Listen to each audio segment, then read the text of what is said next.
All right, enough Champions League. How about some quick hits instead? Let's go, Gab. Big developments in the Premier League title race. Manchester City go a goal up, then 3-1 down in a second half horse show, and then they snatch an equalizer at the buzzer via Jeremy Doku.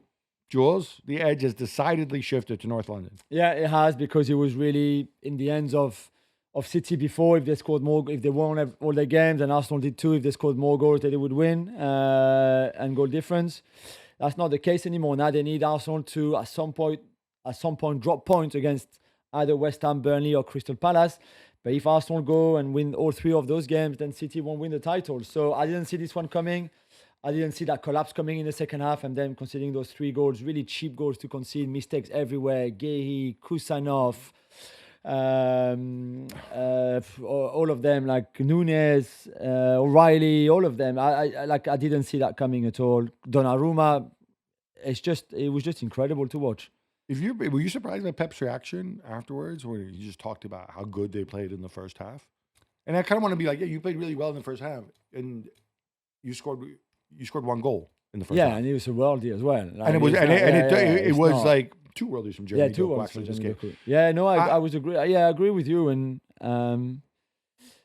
I wonder too, the Premier League could hinge on that second Doku worldie, because these margins are so fine. I mean, the other interesting aspect too is you mentioned the goal difference, right? So Arsenal still +4. Yeah, City have a game in hand. They can go and pump somebody 6 or 7-0. It's possible, right? Yeah. And then that kind of wipes it out.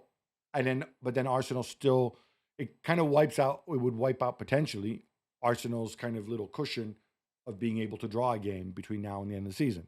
So I think for Arteta, the math doesn't change. No, we have to win all games. Yeah.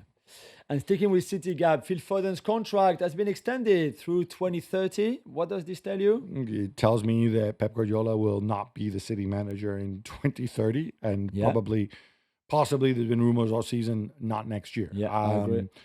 As a club, you've made a decision. I'm sure it was Ugo Viana's decision. Come what may, we cannot wait on Pep. This guy's an asset. This guy stays. And whether it's Pep or somebody else, we're going to expect him to rebuild Phil Foden into the force that we know he can be. Mr. Marinakis and Nottingham Forest are 1 small step away from the Europa League final as we record this on a Thursday morning. And that means that they're 2 small steps away from the Champions League next season. Yeah. So much for all the Mr. Marinakis haters out there. Wash your mouth out with soap.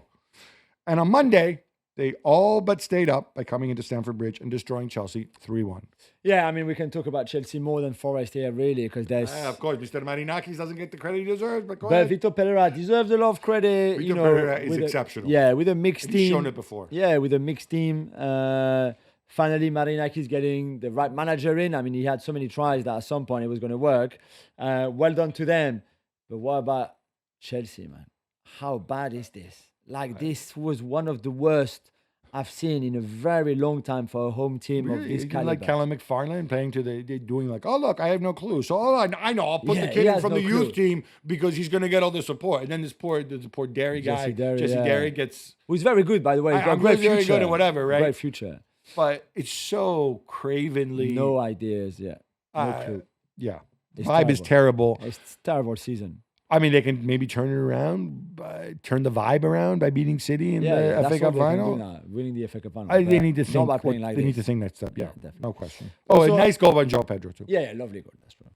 Manchester City have won the Women's Super League here in England, Jules, on the sofa as it was, as they saw. We watched Arsenal draw with Brighton. Not really surprised, despite all those games in hand for Renee Slagers.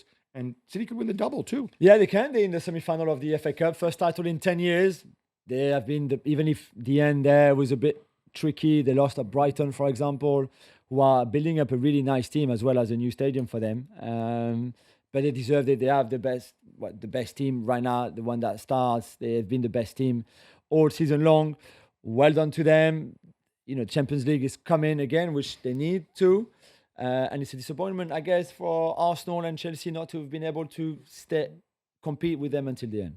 It's official now, Gabi. Jakub Kiwior, one half of Francesco Farioli's Polish power title-winning centre-back pairing with Jan Bednarek, will be sticking around at Porto next season. They're making his move from Arsenal permanent for 17 million euros, rising to 22. That's a good deal for Arsenal. I think it's a very good deal for Arsenal. I think the other one to watch now is Fabio Vieira, who's had a good season at Really Hamburg. good But season, and they're staying up. Hamburg saying, I don't know, apparently there was a 20 million euro option to make the deal permanent. Hamburg, I think rightly, because options are options, right? That's all Yeah. they mean. Hamburg saying, yeah, no, we'll give you 12 million, right? So at some point, Arsenal can think, all right, because this isn't the NFL or the NBA. The players get a say, right? So, or what Arsenal need to weigh up is, okay, we need your boy Andrea Berta needs to figure Yeah. out, all right, can we is there somewhere else where we can get more money than this that Fabio Vieira will accept and be happy with, Yeah. knowing that Fabio Vieira is not a guy who's gotten a ton of playing time at different clubs over the years. Is he settled? Can he then do the deal? So it's really complex. You can't just go and Yeah. But I think the good thing is 9 million residual amortization on the Kivior deal. So that is a positive movement, the balance sheet of more than 10 million. Yeah. And I think Arsenal need to get at least 14 to net out on Fabio Vieira. Yeah. And that gets you a little bit forward on the way to Hincapie. Obviously, Arsenal are going to make a ton of money from reaching the Champions League final, maybe from winning it. But they did spend a ton of money this year, and their wage bill will go up. So I think there's certain players that already we think Arsenal are going to have to move on. So I think this really helps. Yeah.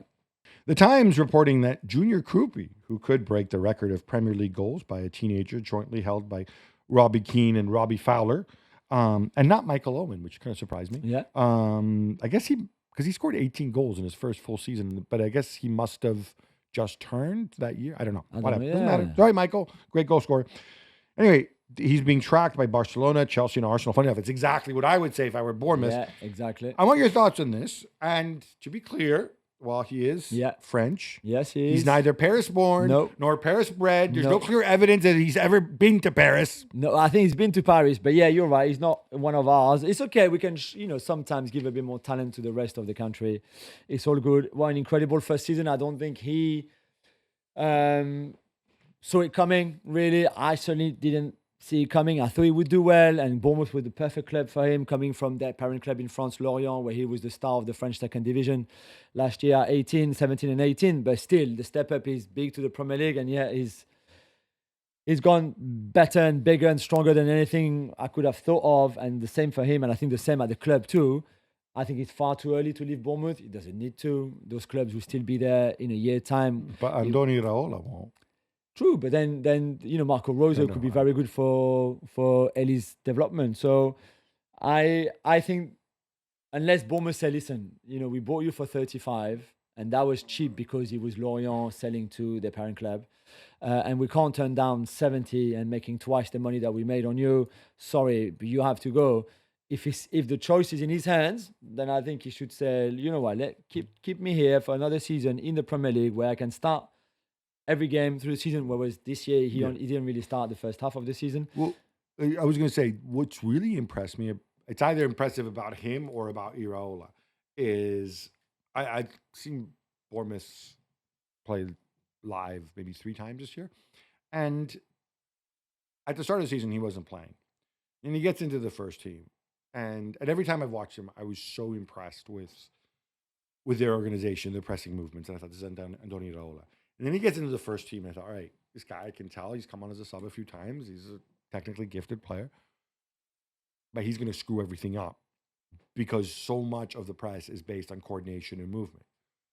And he took to it like a duck to water. Yeah. And this tells me that either he's super, super smart tactically as well, which you don't always associate with such a young player, or Iraola is simply the greatest teacher in the world. Oh, the structure works better, and you can put a lot of good players in that structure, and it still works, maybe as well, or a bit of everything, But for Eddie, that part really impressed me. His dad was a really good player. We said that before, I think, on the show. He's Ivorian, no? Yeah, and was a really good Ligue 1, Ligue 2 player. The football IQ that he transmitted to his son is clearly off the chart. So I'm not surprised either by all that success.